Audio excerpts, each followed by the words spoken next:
guys, we are here with an interesting format for us. This is Bonnie and Karen from Deconversion Therapy, and we're going to be talking to Clint Heacock from the MindShift podcast and kind of doing a group broadcast, if you will. He's got a great podcast about ex-evangelicals and deconverting and a whole bunch of great interviews on his podcast that are phenomenal.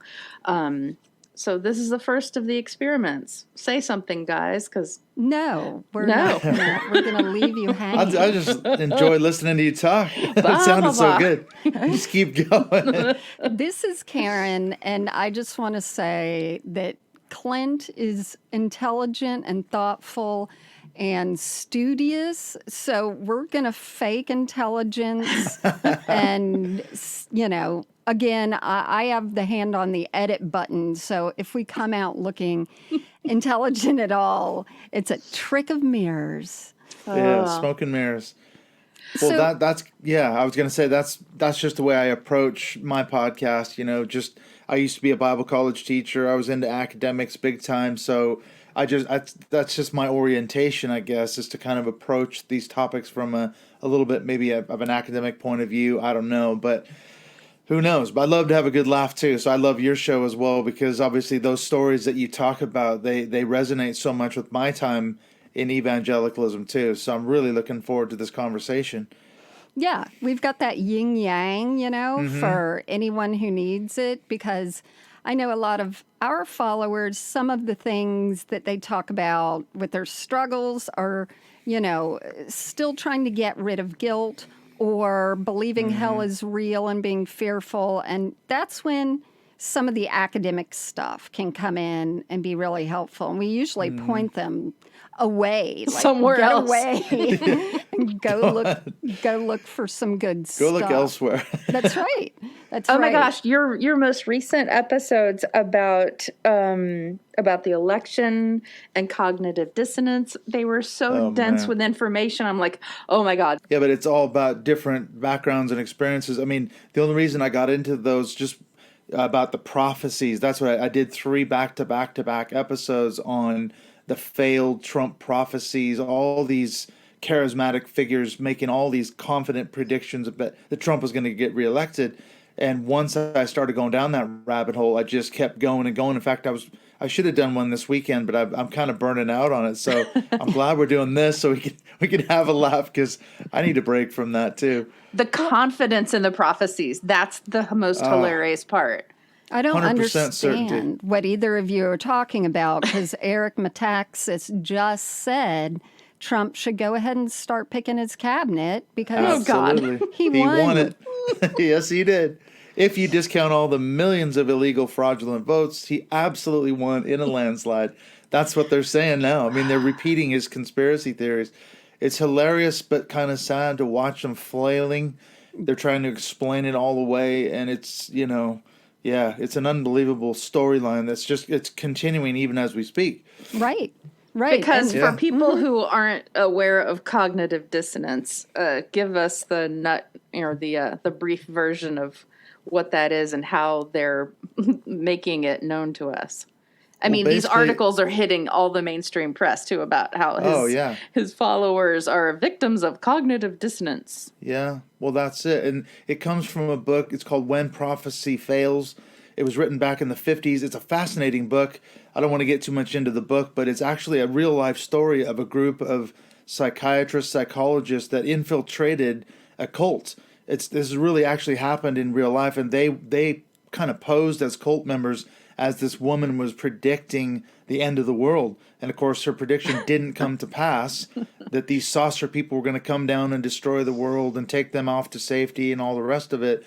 And they followed the whole thing. And after it was all over and she was proven to be a false prophet, the followers didn't abandon her. They actually doubled down and dug deeper into the complete fabrication of the prophecy. And this is exactly what we're seeing now. So you're hit with what they call disconfirming evidence, something that shows clearly these prophets were wrong. But rather than admitting they were wrong, they have to reduce that feeling of dissonance. So that's what they're doing now. They're coming up with all sorts of crazy explanations as to why they weren't wrong. Yeah. So they're doubling Yeah. down. And I Now- mean, we've all been in arguments like that before, but Sure. they used to be when we were younger. And we're just talking with someone who does not want to be wrong, no matter what. Yeah. But Yeah. these, attach it to meaning and all that. Bonnie, who was the guy we talked about that did that? The one that bought all the billboards? We did an episode. Bonnie did the research. And Oh, he predicted one end date of the globe, whatever, the Right. world. End of the world. And Armageddon. then he was like, "Oh crap, I messed up on my calculations," and he changed the dates. so he punched his Casio watch again and was like, doot, doot. Whoops, forgot to carry the one. Yeah. Whoops. Did But it again. It But starts to make go ahead. Well, it was tens of thousands of dollars and Right. tons of people who are following Absolutely. this. Yeah. Yeah. There's been so many. I mean, look at the Jehovah's Witnesses. That's probably the prime example. Over the decades, over 100 and some years ago, they were predicting the end of the world, but it hasn't destroyed obviously it hasn't destroyed the Jehovah's Witness religion. It's bigger than ever. Right. So there's a classic example. When prophecy fails, they don't abandon the religion. They actually dig in deeper. And this is exactly what we're seeing now. Yeah, and so with the election, does that make you think that, well, almost half of the people who live in the U.S. are the type of people who just can never admit they're wrong? Well, I don't know. I mean, I know statistically they're saying 52% of all Republicans believe that Trump actually won the election and it was a rigged system. And so they're buying, almost half of Republicans are buying into those conspiracy theories that they're spinning. And so, and a great number of those are obviously Trump supporting evangelicals. So I don't know where the math comes in, but it's got to be a big number in terms of percentages. Yeah. And Bonnie and I have talked about this before. Like, for them to think that liberals or voters for Biden, let me say, cheated, we are not that organized. We just, and We couldn't make it happen. point. evangelicals all watch one news source. Yeah. Now it's maybe going to be two. And they meet at least once a week and have some kind of online fellowship going right now where their message is dispersed. Our side is just generally a bunch of, disparate belief systems and different ideals. And then that's how, we got this vote going across. So we're just not that organized, but they are definitely doubling down within their communities and, where they're hearing all the bullshit. And I'm on where's Parler. it going to go? Yeah, that's it. Where's it going to go? That's what I'm fascinated about. Where's the whole thing going to end up? Because, I think what it's going to do, I've already seen it. These prophets, they're actually turning around and blaming the church. They're saying, it's the church's fault. You guys were asleep. That you didn't do what we said to do. If you'd have done what we would have said to do, Trump would have won. So it's the church's fault. So it's just classic. So when they blame. say they didn't do what they said to do, does that mean more people vote? Yeah, they didn't get out and vote. I heard a guy on one of these channels say that basically the church was asleep and didn't listen to the words of the prophets, and not enough evangelicals voted for Trump. If they had done what they told them to do, he would have won. So it's not their fault. And is this guy recording from his car? We're getting a lot of... It could be, a certain Pastor Locke. Are you talking about? Yes, and there's a few others, and they just love to sit in their car and sort of yell their message. Yeah, I've seen where some are of you Locke's parked? stuff. Yeah. Yeah. Well, something That's that you true. mentioned in one of your podcasts, and I don't remember which one, I'm sorry, it was about the origin of when all of this started, when the people, I guess maybe when they were trying to get Reagan nominated or voted in, they decided, okay, this is a great bunch of people who we're going to try to mobilize into voting. And he said, you can't endorse me, but I can endorse you. Oh my gosh. Yeah. But it goes back to when we were kids in church, and they would hand out little pieces of paper like, here's who to vote for if you want to be on Jesus's side. And they're doing it now. I mean, voter guides, that's what they call it, isn't it? So you have groups like the Family Research Council and other groups, massive mega groups, part of the Focus on the Family, and they go out and they mobilize Christians to vote and get involved in politics, and that all goes back to, like you say, well, they were reacting against Jimmy Carter, and they turned on him, really, which is weird because he was actually an evangelical. And that's the funny thing. Know. He truly was a Christian. But he wasn't a phony. Threw him down. Yeah, he was a liberal. That was the problem. That's exactly it. I was saying that was my first partisan experience. We were in elementary school. We had to sell those damn world's finest chocolate bars. They came out with the almond ones later. Finest. And knocking on doors in South Florida where we're from. And one man said, "Oh, that's sweet. And what school are you from?" And I'm like, "Baptist school." And he said, Baptist, Jimmy Carter's Baptist. I hate Baptists. And slammed the door. I don't want your chocolate. And I know. I'm like, but it's the But finest. it's good chocolate. But I sold that crap too, man. yeah. And then fundraisers. ate all the ones that didn't sell. But it makes me see it in a different light now. Then I just thought, that guy is lost. He's not a Christian. Pray for him. Yeah. And he didn't buy your chocolate either. Didn't buy my fucking chocolate. I had to eat it. That was the most terrifying thing, is going around the neighborhood to people's doors. It was the training chocolate. us. It was I know, training us. Training for evangelism. Well, That's I used it. to send him. I'd send him to work with my dad. That was a winner because he worked at Boeing in Seattle. So he would take a big box of them, and all of his coworkers would just buy them all. I'm like, sweet, it's a win-win. I'm not going door to door. Right. I'm sending them to work with Dad, and he'll sell them all for me. I'll take orders. Okay, so give us a little bit about you. You grew up in Seattle. Mm-hmm. Are there Christians in Seattle? I thought it was just... I was the last one, I think, and I left. We got out. So you grew up in Seattle, but now you live in North Wales in the UK. Yes, so how did you end up there? We ended up here. We've been here just about almost 15 years now. I did a PhD over here, and that's what brought me over. We came across on a student visa, and so we just stayed on. Basically, we got to the 10-year point, and then we were able to apply for indefinite leave to remain, which is basically like citizenship. We could actually get British citizenship if we wanted to, but it's a lot more money. But they can't kick us out. Basically, is the short version. So that's how we ended up over here. So if you haven't been listening to certain episodes, you wouldn't have heard how Bonnie is desperate to move there. She's picked out her house. She's and now it's just Downton Abbey. She's putting it out there. You went there during college too, right, Bonnie? I went there in college. Then I went to see a Robbie Williams concert in 2013, and then a couple more trips recently. But I've narrowed down, like she says, my neighborhood. I've decided where I want to live and everything. So where do you want to move to? That leafy suburb just north of London in Hampstead.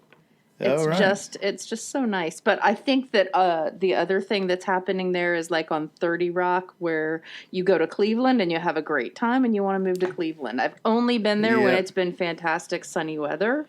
And I know that one day a year. That's right. And I know that they've got, like, the sun comes up at 7:30 and sets at 4:00 in the winter about now. It's true. Yeah, so it's brutal. I go to work in the dark and I come home in the dark. It's pretty rough. Yeah, but it's I have a long drive, so it gives me a chance to listen to podcasts and audiobooks and things. So I try to make the best of it. Right. So what's your degree? What do you teach? What's that side of your life? Well, my degree was in actually biblical studies, Old Testament, and preaching. So that was my aim, was to do this degree and go back into like a Bible college or seminary, environment. which I did. I taught over here in a place in Leeds and Liverpool for about 7 or 8 years. And then I deconstructed. So now I actually teach like carpentry and that kind of thing at a college over here in England. So I'm totally out of that whole theology. Ah. Obviously, I don't have anything to do with any of that Wait, background sort of except you academically. do But yeah. carpentry. Come Hey, on. Jesus was Come a carpenter. on. We Come got on. it. That's You got it. awesome. Yeah. That's my connection.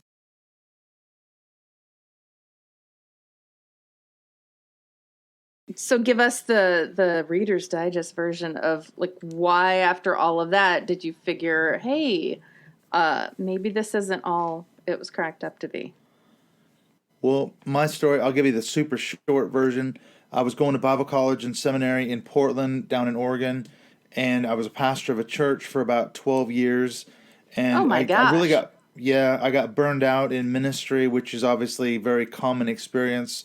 That church actually closed not long, or just before we moved over here. About 6 or 8 months later, we moved to the UK. So I was completely burned out on the whole topic of church. I didn't want to go to church again. So part of it was me deconstructing was getting out of the church experience, but I still very much considered myself a Christian.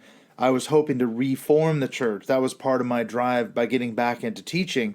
I thought, well, I'll be able to influence whole generations of men and women coming up in ministry training with my background in church ministry to think, things they can avoid and Right. help, change the church from within. But the longer I went down that line, the more I was deconstructing and the more difficulty I was having teaching the material, year after year. And finally, they laid all of us off. It wasn't just me, but they laid all the staff off because the school ran out of money. And I realize now that was the best thing that they ever could have done because I was, like I say, having a harder and harder time sort of maintaining the party line. So that was my Wow. way out of teaching anyway. But then I got a job teaching carpentry, weirdly, a few years later. So that's what I'm doing now. So, Wow. what was like the turning point? Did you have one, or was it just the frog in the warm water that, Yeah, it was the frog because I can see now, even when I was a pastor, I was starting to get into progressive Christianity, which, guys like Brian McLaren, Rob Bell, Donald Miller, I was reading those kind of books. And I was starting to deconstruct my fundamentalist background because right? I was raised a total fundamentalist in the Bill Gothard stuff in the 70s and 80s. So I was ditching a lot of those dogmas sort of thing.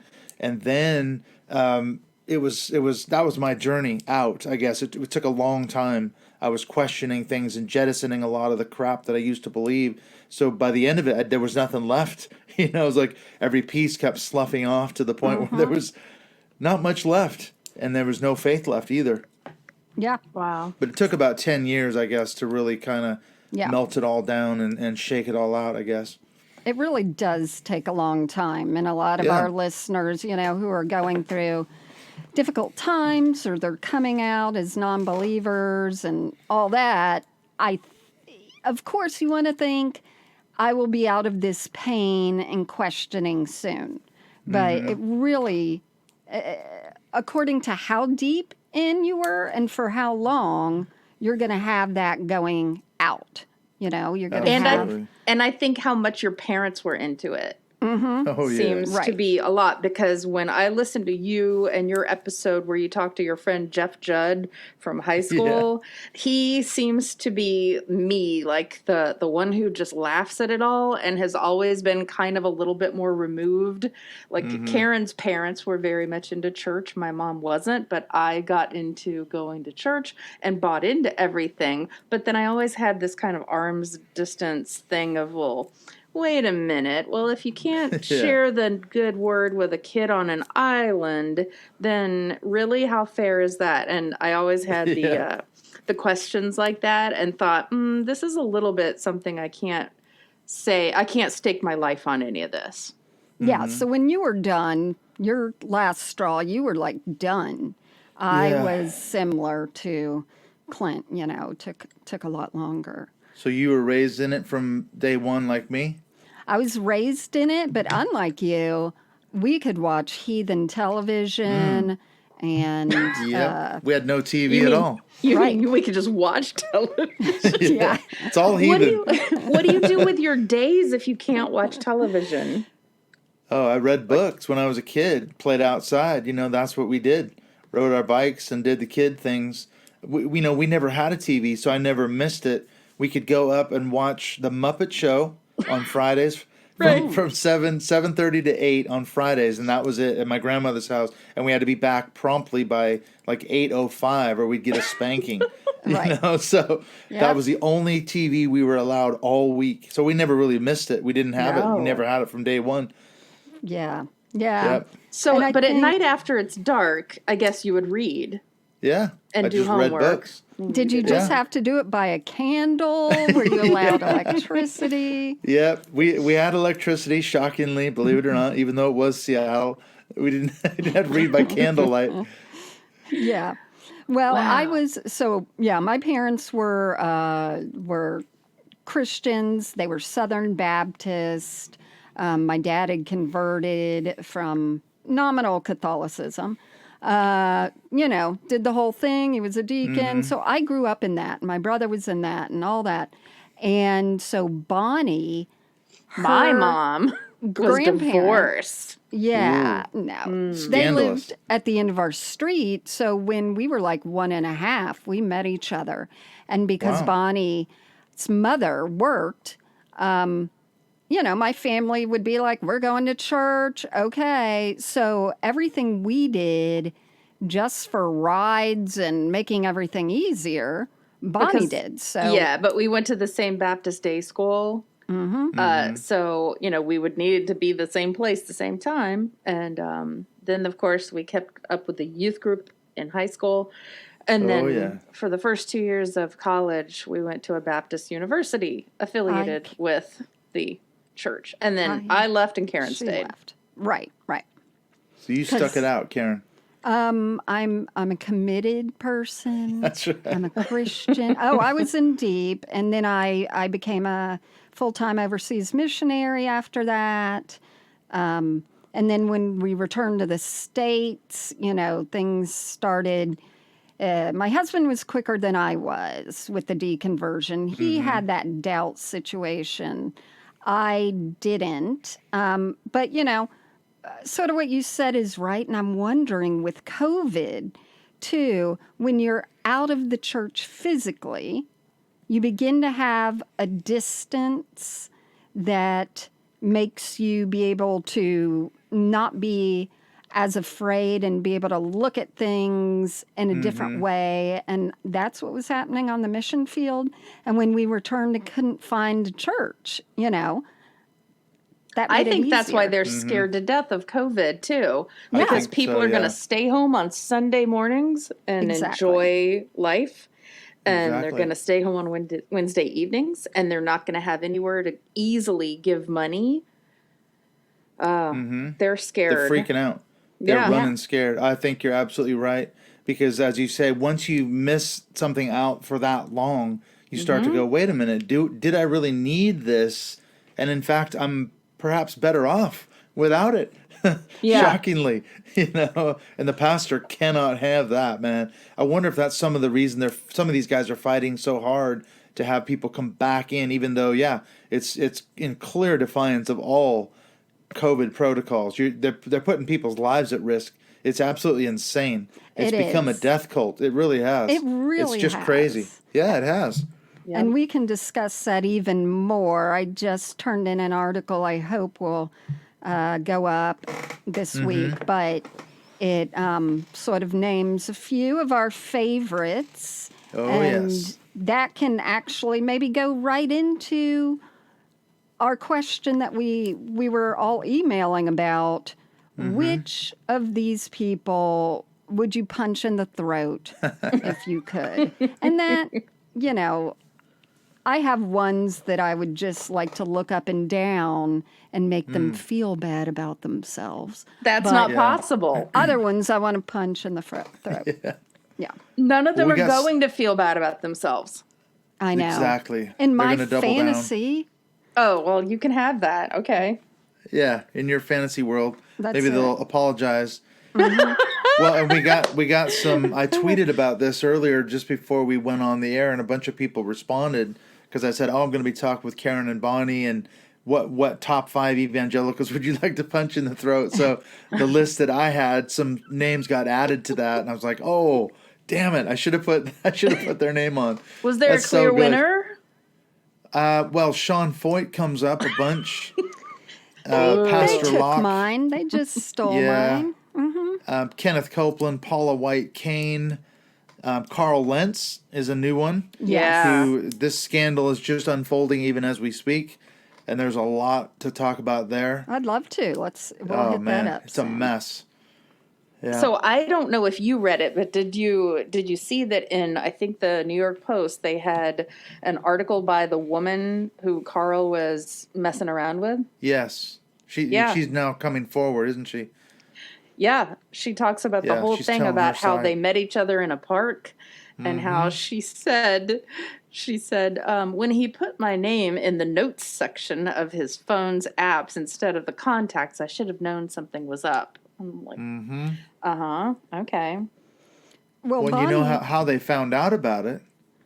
It was his wife, wasn't it? Because he linked somehow. He's one of these Mac guys. Everything's connected up in the cloud. yeah. And he put some No. stuff in the iCloud or the Apple thing, and his wife found it at work. And so everybody was standing around, and that's how she's like, "Whoa, who the hell is this in his account? This woman?" And they're sending love poems and pictures back and forth, and yeah. The weird thing, did you know that Hillsong's fired her too? yes. Yes. What did she do? That's it. Bonnie and I talked she had the about affair. this. Yep, It's it's crazy. patriarchy Yeah. 101. But Bonnie, you were saying something about how his apology didn't point out I sinned against my wife. It was like Against my marriage. against my marriage. What does that And even mean? yeah, and it's on and on. But Bonnie also pointed out that I think it is Lentz and David Koresh have the same glasses. And then I found a picture of Sean Foyt, and he is the same. And we're like, is it the glasses? Maybe it's the glasses. It could be. could be the And glasses. so does that serial killer, the one who killed his family, and because they had been broke, and then he ended up having the Tiffany stained glass thing in the ceiling of his house. What was that guy? List? Is that his name? I don't know. Yeah. Yeah, the he same wore the glasses? same glasses. Yeah, because when they constructed this the sculpture of his face, the guy was like, "This is the kind of glasses this jerk would wear." And it had Sean Foyt, Carl Lentz glasses. See? Must be the glasses. Yeah. That's the connection. It's a connection. Yeah. They say we're not into conspiracy theories at all. Not at all. Nope, it is not the glasses. They're behind it. It's the deep state somehow, Well, I remember when I was a missionary and I was with a group, and I can't remember. I was always crying and upset about, I don't feel as close to God as it seems you guys are. You're hearing words of prophecy that mention your name and go on and on, like, "Dearest Karen, I love you with all," they would be writing down what God Yeah. is saying to them. Super spiritual. But I hold on, didn't- because exactly what you're saying goes into what happened with Clint. With he got baptized 3 times. That's true. Oh, you had to make sure it took? Yeah. Yep. It didn't take You're the not first 2 times. alone. No. How many times did you get baptized? One. Duh. Oh, just once? Yeah, You me just just need- once too, but the doubt. But I got Oh, the yeah. rededication and all that. Oh, yeah, But I we did remember that. not, feeling I was as close to God as Mm-hmm. the others. And someone looked at my wrist and said, "Where'd you get that leather bracelet?" And I was like, "Oh, I got it last year in Hawaii." And it had sort of like little totems. And they're like, "You need to take that off because there could be a spiritual thing attached to Yep. that, spiritual ties." And Yep. I'm like, "Damn, I love that bracelet." Got to get rid of it. And got Holding rid you of back. it. Unbelievable. Which And is, did you have a spiritual breakthrough after that? when I finally did, everything God said to me was very complimentary. You obeyed me and threw away that, pagan bracelet. That's it. But that's what they told me. That's why I got baptized the third and final time, because a pastor told me basically that what was wrong with me spiritually was that I wasn't being obedient to God, and I needed to get baptized a third time. Wow. So I did. I was a youth pastor when I got baptized for the third time. I was like 26, 27 years old. I was already at Bible college. I was a youth pastor. And I went to the pastor, and I'm like, I got to get baptized. He's like, Oh my wait a minute, gosh. you're our youth pastor. What are you talking about? You got to get baptized. So he did. We did it in front of the whole youth group in the river down there, outside of Portland, Oregon.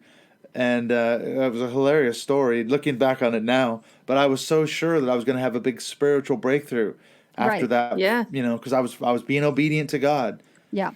And you were then in leading a- by example. And, Yep, that's it and too. a river scene is Oh, always. it was all there. Yeah, better Yep, than. yep. It was So- purer than being in a baptistry. The first time you were baptized, didn't your father do it? And you thought, well, Yes. that surely can't be kosher. That's Well, it's not the right that's word, how. Yeah, I was about 10 or 11, and I'd seen that movie, A Thief in the Night, and I was terrified I was going to get left Totally. behind in the rapture. Yep. And so, I went to the pastor. What do I need to do to become a Christian? He said, you got to get baptized. So yes, my dad did the ceremony. He did the actual baptism. And then about 3 or 4 years later, I got baptized again. And the next pastor, the guy that I was talking to about my problems, he said, well, maybe that's what's wrong. Maybe it didn't work because it wasn't done by a pastor. So your dad can't do it. He's not, legitimized by the church. He's not recognized. I'll do it this time, he said, by the right formulas and everything. And then we'll get you, straightened away here. And it didn't work. So I had to do it a third time. My God. Wow. Yep. Yeah, but It's it's crazy. really comforting to know that other people had all these doubts Oh, yeah. as well. Mm-hmm. Yeah. I don't talk to a lot of people who don't Totally. have Yeah, the doubts. we all did. Yeah. And that's So- the thing. Someone said, well, the apologetics that we get into convince the believers that what they're believing is true. It's not really for convincing unbelievers, even though that's what they say it's for. Books Yeah. like Josh McDowell and stuff. It's to help convince Christians that, yeah, you're right. You're okay. You're not, don't worry about it. You're fine. Yeah. And now, okay. So my other question to you, do you have any good rapture prank stories? Well, I never pranked anybody, but man, I sure have a rapture story that it ain't funny, but it's funny, I guess, now. But it happened to me when I was about probably 14, 13. I came home and there was nobody home, and I freaked out thinking I'd been left behind. And I've since found out that that's happened to so many people, that kind of thing, Yep. Yep. as young kids, and they are terrified It's- that they've gotten left yeah. behind, especially if you've seen those kind of movies like the Left Behind series or Thief in the Night. Totally. I Yeah. did it. I went to school. Of course, these are the days where your parents drop you off, don't care. They don't see anyone. So I'm That's like okay. there by Off you go. myself. All there is a payphone. I think I had to ask some janitor. Of course, it's Labor Day. But yeah, course it I is. was like, that's it. Oh. Everyone's gone. Yeah. And they forgot that there was no choir rehearsal or something. Yeah, yeah. I think it was Yeah. school, but it could have been choir rehearsal. It was I don't know. Labor people. Day. We lived there. We lived Forgot the at calendar.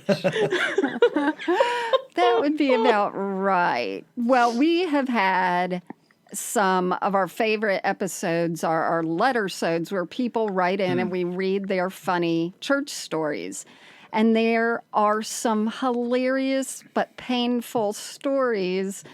One of my favorite is some girls in a Baptist college, I think it was girls, decided to prank one of their the people on the hall by she was supposed to come over to their dorm, so they just laid out their clothes with the shoes, the pants, like they'd been raptured out of them. Yep.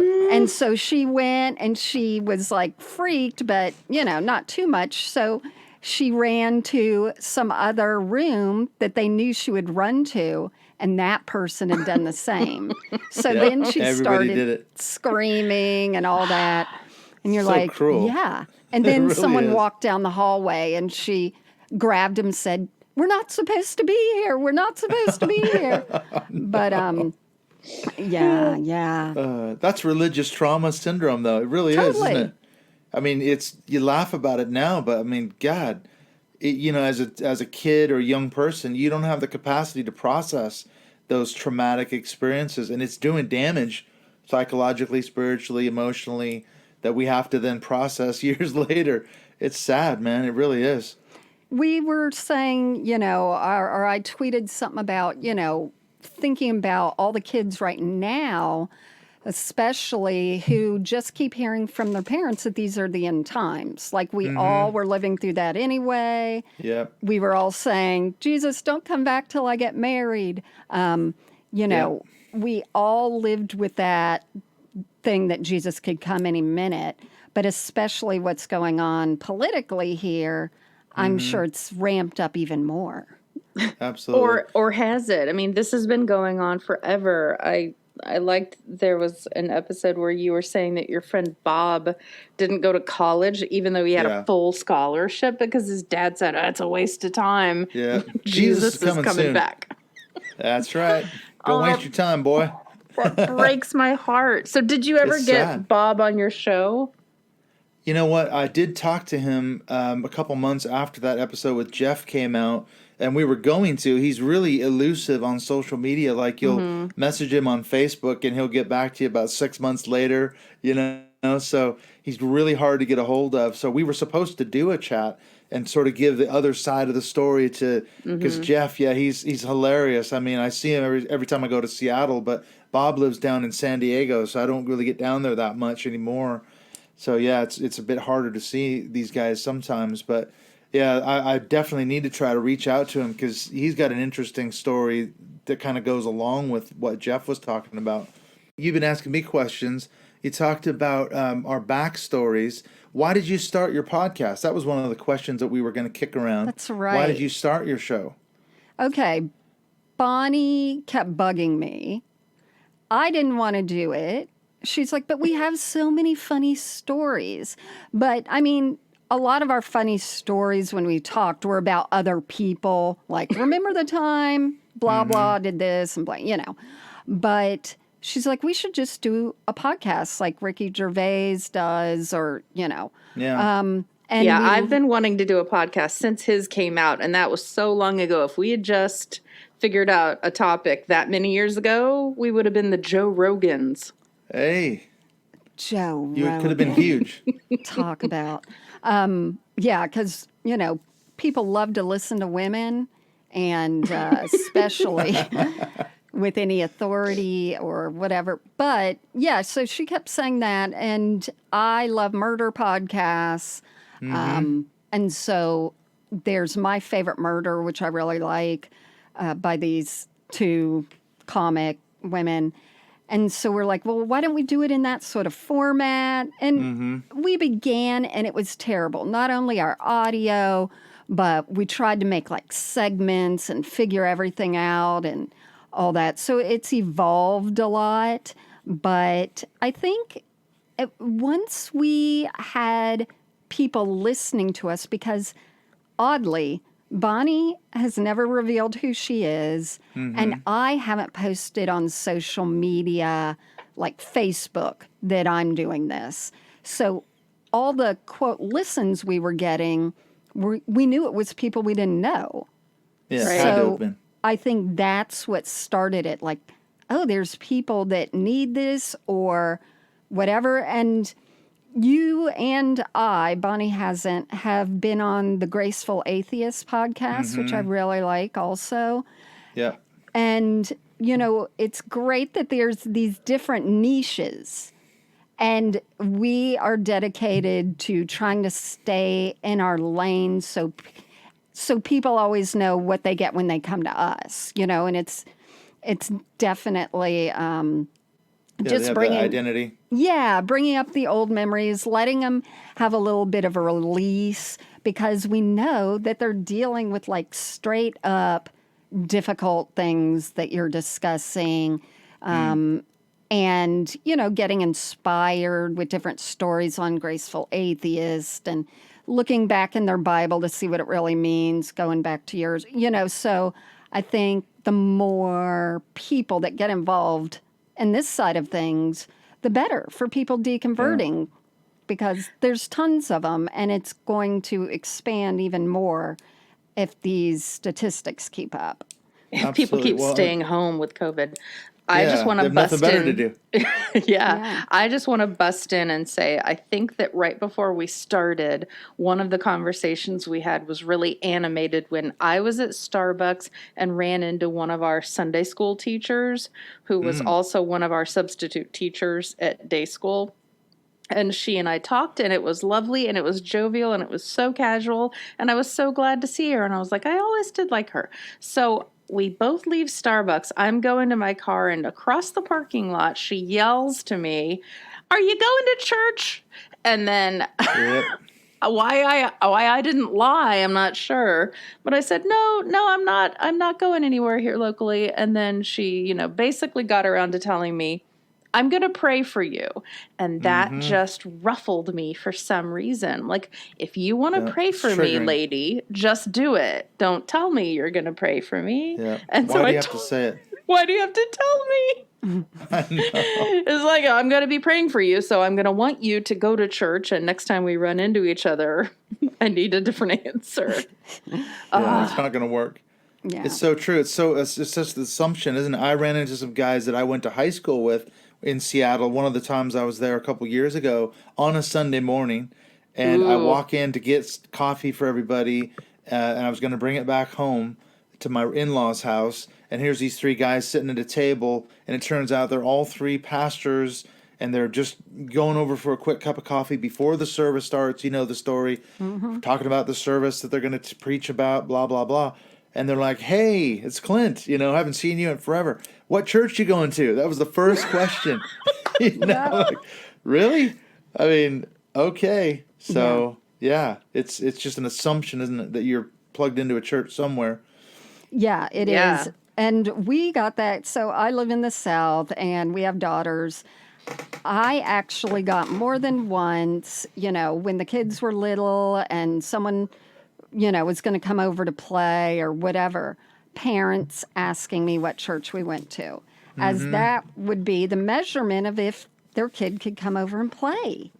And I'll tell you this, both my girls have graduated from high school, one from college so far, and none of them compare to the shithead kids that went to church who were monsters.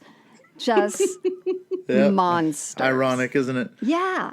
And they're so concerned about you not going to church, and yet their kids are little bastards. They are. They just so always true. were catty or Karen, they're not perfect. They're just forgiven. Oh, that's right. Thank you for that. So little Christianese thrown in there. My great theological comment on that is you've had at least 2,000 years where you now have a direct, through Jesus, pipeline to God. Then we should be able to see some kind of manifestation that you are more moral than atheists. Right. Like there should be something. By now, surely. Yes. You think you'd have figured it out by now. And that's one of the things I love about your show is that, yes, it's funny and you tell funny stories, but and I guess you're laughing through the tears in some cases, isn't it? Because you go, oh my God, I mean, Christians can be so cruel to each other. That's the one thing I remember vividly about not just being a pastor, but being a church member for years and years. Just the gossip and the slander and the horrible politics in churches, and it's just vicious at times, and think, God, really? These people are supposed to be plugged into this lifeline of a loving God, and yet some of the worst people I've ever had in my life were my fellow Christians, and they treat people like shit. They treated me like shit as a pastor. That's one of the reasons why I walked away. I said, I've never, ever want to have anything to do with Christians again. I'm done with Christians. I still want to be a Christian, but I don't want to have anything to do with Christians because some of them are just horrible people. Why is that? It shouldn't make any sense. Yeah. There should be one thing where we can go, hey, I want to have what that person's having. And that's what Yeah. our pastors always said. Live like, that, Exactly. so someone will look at you and say, I want what they have in their life.